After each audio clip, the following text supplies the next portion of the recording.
tell you a little bit about me. So this morning I was hearing the presentations. What you're going to see here is probably a compilation and my own take of some of the stuff that we've heard from the other speakers.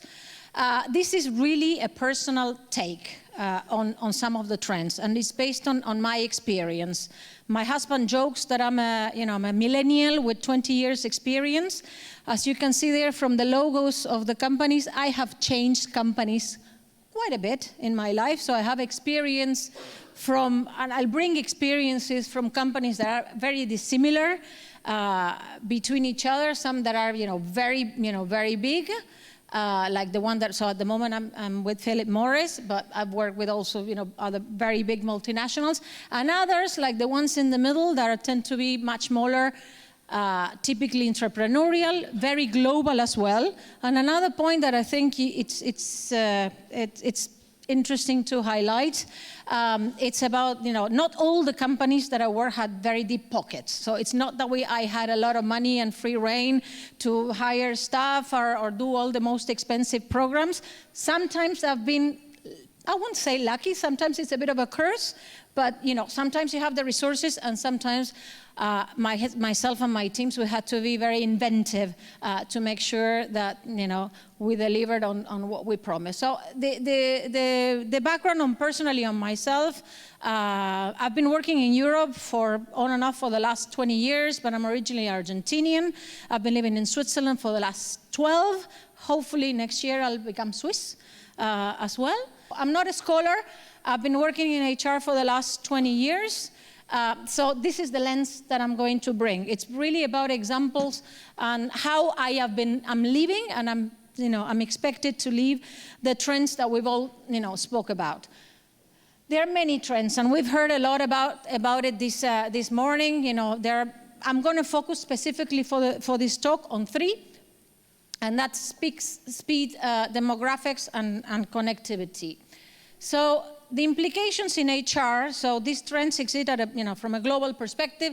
The implications from HR, as I see, are very much around how agile, and we've heard this word a couple of times today, but not only how quickly or how agilely we respond, but how much and how skilled we are at anticipating things. The other area that I call it flow, and it's more around how fluidly can we help to move resources in organizations, and how easily we can answer the problems that our businesses face, and then specifically related to demographics, the employee life cycle. So again, I'm not going to stop a lot about the global trends. We all read the newspapers and we hear what's happening in the world. But I mean, if you've been in the corporate world for a few years, and I would say typically more than 10, that one, you might remember the time where you were doing strategic plannings from 3 to 5 years. Those things have changed. Those things are very much changed, and now we're looking at much shorter term, and it's much more around scenario planning than anything else. We live very much, very openly in the world with prototyping, so to really use products that perhaps are not perfect, but we are happy to try them out, and even to give feedback to the developers, so that then we can get a better products.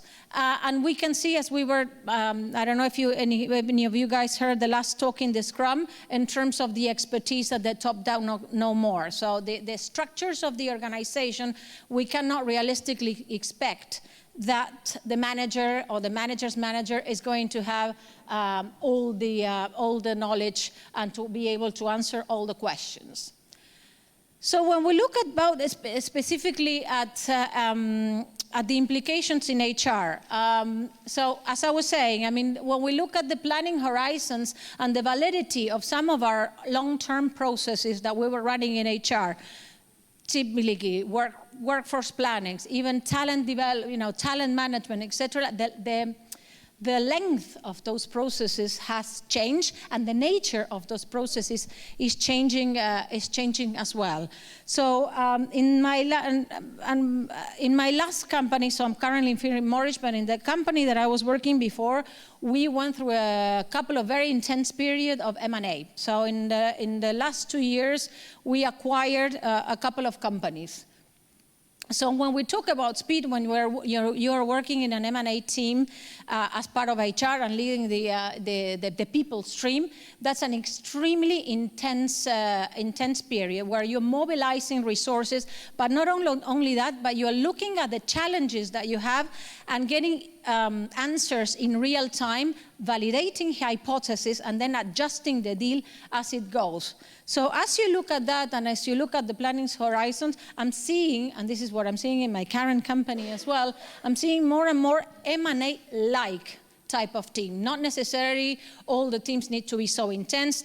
Those of you who have ever been in an M&A situation know that there's typically high stakes where emotions can run high, and they are very intense. But the skills that they do require, these teams, in terms of constantly checking hypotheses, getting that feedback, getting yourselves organized, so getting into a scrum, if you will, getting yourself organized during the different work streams, those are the typical skills that I am seeing more and more being deployed in organizations.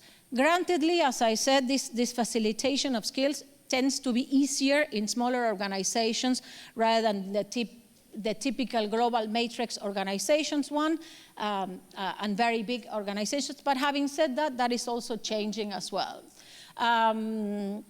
So when we look at the prototyping part, so that part in HR, it really is what I'm seeing and what I'm experiencing at the moment, certainly in the last couple of companies. It requires a very different mindset. So what I'm seeing in HR is that we are trying to disrupt ourselves and being much more of a disruptive department. This is very, very different from where we set out ourselves to be, where it was very much personnel, and it was all about control, status quo, and doing the same things and doing very efficiently and doing well. But now it's much more around the prototyping part and trying things out. That requires a certain fortitude of spirit, maybe, being certain confidence that, well, what happens if it goes wrong? And I've used this in my previous company as well. We worked a lot as a result of the M&A. For example, we needed to onboard a significant amount of people across Europe.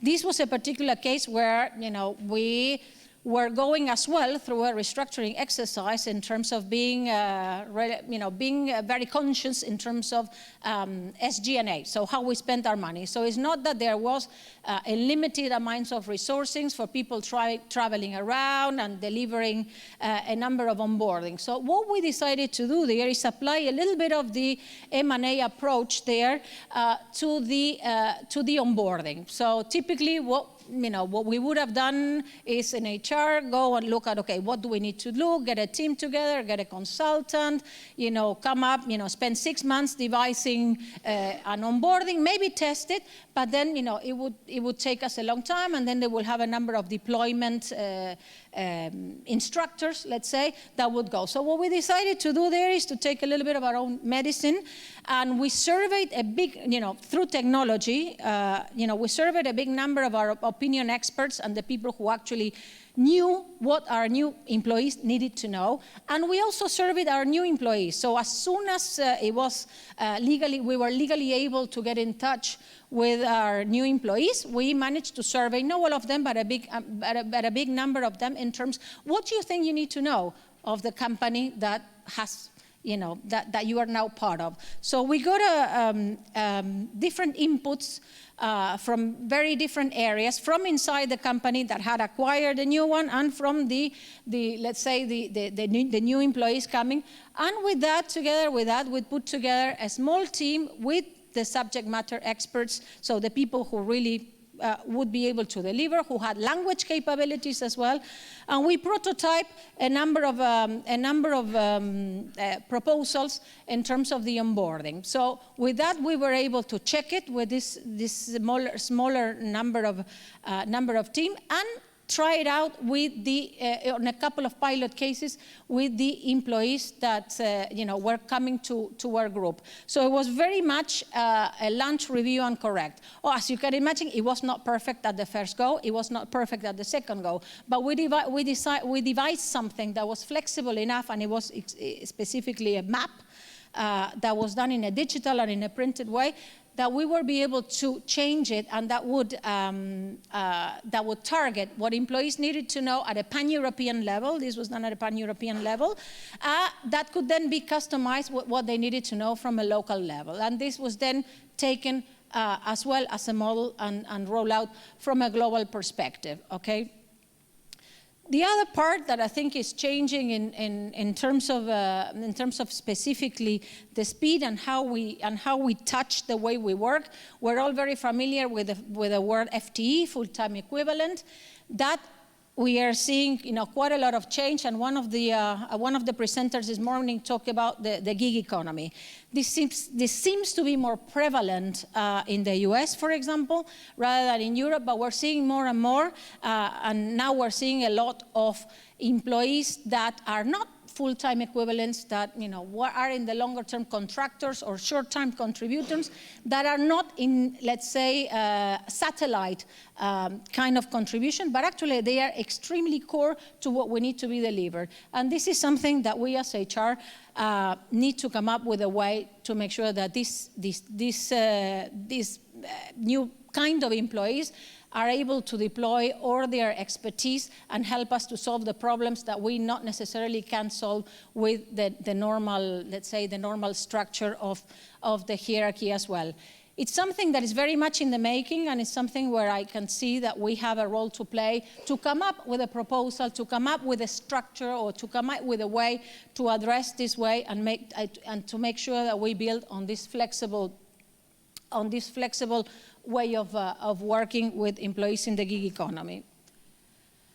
This is a big trend that we can talk definitely for hours, but something that we are seeing more and more specifically in the organization. So for the first time, we have 5 generations in the workforce, and that's becoming a real, that's becoming specifically real.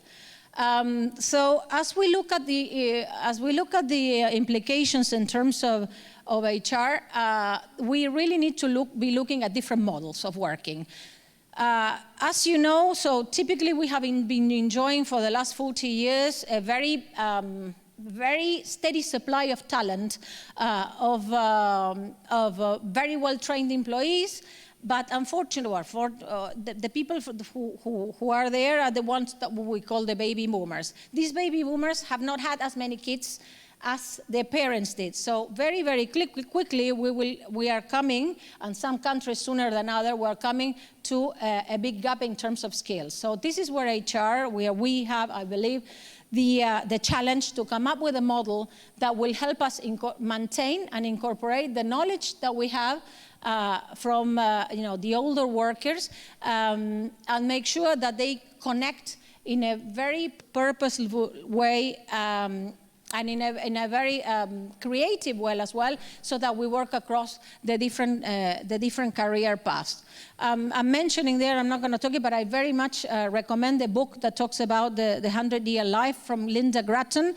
This talks about very much the personal and the societal challenges that we are seeing in working in a multi-generation workforce, but also what it means for us as individuals.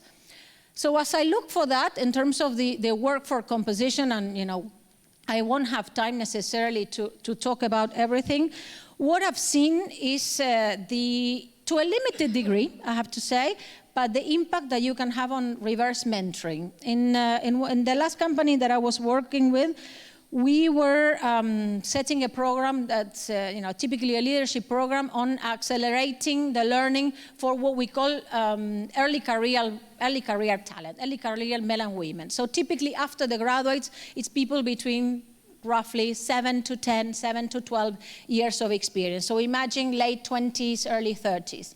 So we put together this program, and they were having peer learning sessions with the EXCO. So we were putting them together. Imagine a fishbowl. You get, your 12, 20, youngsters, and then the EXCO. So the EXCO comes. We sit down. Okay, we started talking about the company, and this is the vision, the transformation, and this is the profitability, and these are the numbers. And the people sitting around these men and women, the early career talent, that was not what they were interested about. That was not at all what they were interested about, and it was all around. Tell me about how you make it work in your life. Tell me, why do you come to work today? Tell me, what are your passions outside work? So they completely rewrote the script of that fishbowl session, and some of us were more comfortable with that, and some of my colleagues were extremely uncomfortable with that situation. We had an age difference, and the maximum would have been about 30 years between the CEO, for example, and perhaps the youngest member. But I think the point is, there are complementary aspects from the very senior leadership team, but also from an early career, that we need to acknowledge. I mean, at the end of the day, we all look for being recognized, and we all look for validation and support and a purpose. But the way that we relate was very interesting, and that was a big aha moment for our EXCO team. So after that, we were meeting, and the relationship that they developed with this particular team in the leadership part was as much value, if not more, from let's say, the younger generation coaching through peer coaching, the EXCO team. So that was really one of those pivotal moments that we saw the generations working together. From a practical perspective as well, the other thing that I've seen a lot of change, that I have a lot of passion for that because I've experienced that myself, is in terms of dual career couples and mobility. So how do we in HR facilitate and also have the courageous conversations to make sure that those moves happen? And at the beginning of my career, I remember seeing, by and large, the international careers moves happening typically would be men with a trailing spouse that then would have to accommodate to the international career. The last decade, let's say, I've seen a lot of moves not happening because of dual career considerations, in which I saw a lot of discussions, let's say, and a lot of frustration between two parties, in which senior leaders would typically say, this person is not committed. I'm offering him or her, typically still him, but a great opportunity to be working abroad, and then he or she's not taking it.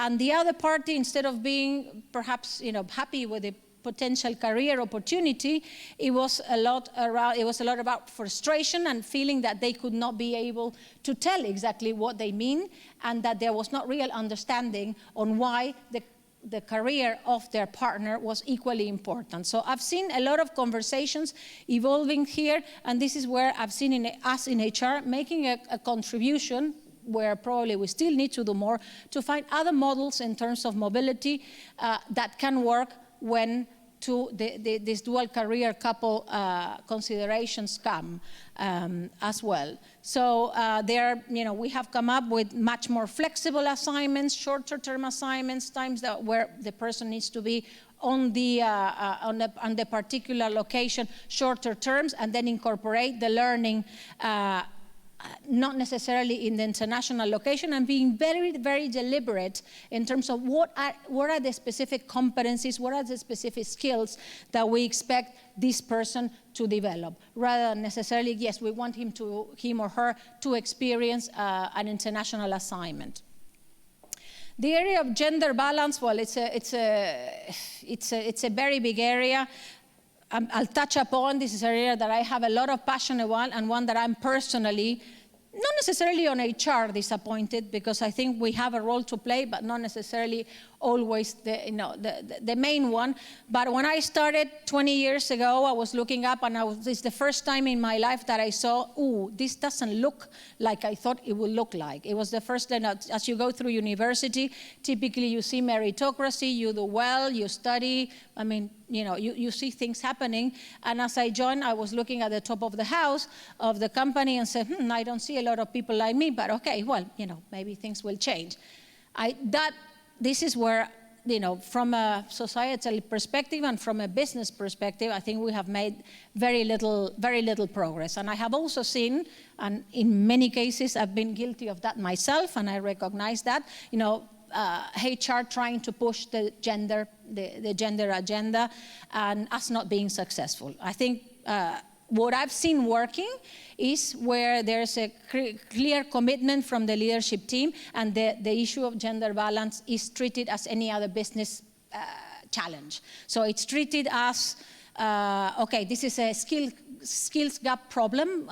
We are not tackling with the broader talent pool that we need. What are the skills we need? So let's make sure that we cast the net as wide enough and as comprehensive enough to make sure we bring the next talent. Unfortunately, this is an area where HR can, or unfortunately, I think we have a big role to play. We can bring benchmark, we can challenge, we can have those courageous conversations, but it definitely needs a very clear commitment at the top when it comes to making the needle move on the gender balance side. So that's an area where I still believe we can contribute, but the business community as a whole, and particularly our leadership teams, need to lead. Okay. The other point where it's changing, and it will continue to change, is the virtual team. Our speaker Mark this morning was talking a lot about that this morning. And we've definitely seen that increase. The amount of teams that are working is tremendous. I recognize some of the points definitely that he was saying in terms of somehow the overloaded employee and the organization. And we are working specifically in my current company of trying to put some governance and trying to get, which very simply means trying to get a much clearer picture of what are the projects that we have and where are the skills, so that we can be more deliberate in putting them together. It is true, though, that when we talk to the virtual team, you need to be, I think the key word that I would have found is being deliberate. I mean, you can't let things necessarily happen on their own, but you need to make, as a leader, as a team leader, let's say, deliberate interventions to make sure that any problems, when milestones are made, etc., they come up, because it's very easy that those things are brushed under the virtual carpet. So putting some ground rules around, availability, what's the team charter, what do we deliver to do, not necessarily over bureaucratic, but some clear deliverables. I have found that they help a lot when it comes to the working virtually, and particularly now working in teams. The last part is really about connectivity and, as I call it, flow. And this is really around, specifically in HR, is about the replication of this aggregation of projects, as we were hearing the speaker this morning, a lot on mobilizing resources. And I think this continues to be a challenge for us. I think that we can, as a function, learn about the way that resources are being mobilized in these teams that work across functions. I think the same process can be applied in ourselves, particularly in HR, when we try to solve the business problems. And not only we try to solve it, but we try to anticipate. So it's really about deploying some of the capabilities that we can see in our organizations, but within ourselves. For that, my perspective there is it requires, I think one of the speakers was talking today about courage.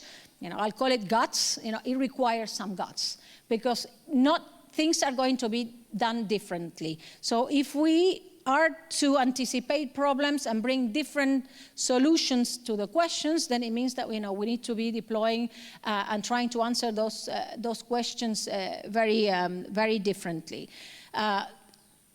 So it's, I still see, and as I look at about the trends, there's a continual upskilling that we need to have, in HR. That somebody talked as well today in terms of self-actualization. That's definitely our, responsibility to ourselves as professionals, but also to the companies that we work with. And there's still a little bit of the chip on the shoulder on HR. Sometimes it's like, should we say this, should we not? I think, I would certainly err with respect on the side of, let's raise the issues, let's have the conversation, let's have the courage, to make sure that we can carry that through. Technology, obviously it's a big part and it's a big enabler that will help us, answer that questions. And this is why, I'm not going to go into a lot of the analytics, the analytics models. Some of it sounds a little bit, sometimes a little bit of the, the mirror in the sun, that you get blindsided by all the capabilities that some of our analytic models have. Yes, I think analytics is great, but first of all, I think we need to make sure that we're answering the right questions, that we're identifying the key business issues, and we're answering the right questions. From that perspective, our challenge remains the same. It's just that we need to ensure that we continue to answer the right questions. So in the interest, I think this is I have a couple of more slides, but as a summary, really, the points that I would like to make is around, yes, as I was saying, technology is a great enabler for HR, allows us to prototype and try and test a number of products and solutions, let's say, for our companies that we wouldn't have been able to, to do before. And that's a fantastic enabler. That allows us as well to be a content curator as well. How do we reach our employees, and how do we make them feel that they matter? And we can propose things in a much more personalized way than we were able to do before. So imagine, HR as the Netflix of, the organization. So we propose to people based on your profile and what you've studied and your competencies and your career, a number of, trainings or a number of next steps when it comes to your career. So with all the technology, we are able to do that and to be able to focus on the specialized skills. But again, we go back to the point. We can leapfrog through technology, and we can have a fantastic impact. But again, HR and ourselves as professionals, we still need to be at the heart of the organization from the perspective of answering the right business questions and being able to be courageous enough to putting the problems on the table and making the right challenges. So I've seen, as in a nutshell, I think I've seen significant change in HR in the last 20 years. In some of the areas, much more than I expected, and unfortunately, or at least my perspective, in some of the areas, much less than I expected. But I think when I read, and you all read the Harvard Business Review article a couple of years ago, it's time to blow up HR, or HR is the function we love to hate. Again, I disagree with that. If we remain trying to do the same things for the next 20 years, yes, we'll probably be extinct. But again, if we go back and we continue to be relevant and we continue to work as partners and answer the right questions and have the courage to bring those difficult topics to the table, which many people don't want to, I think we're more than relevant, and we can make a fantastic change in our organizations, for our employees, and for society. So I think that's everything I have to say. Let's continue the dialogue. Feel free to reach out through LinkedIn, and have a great conference.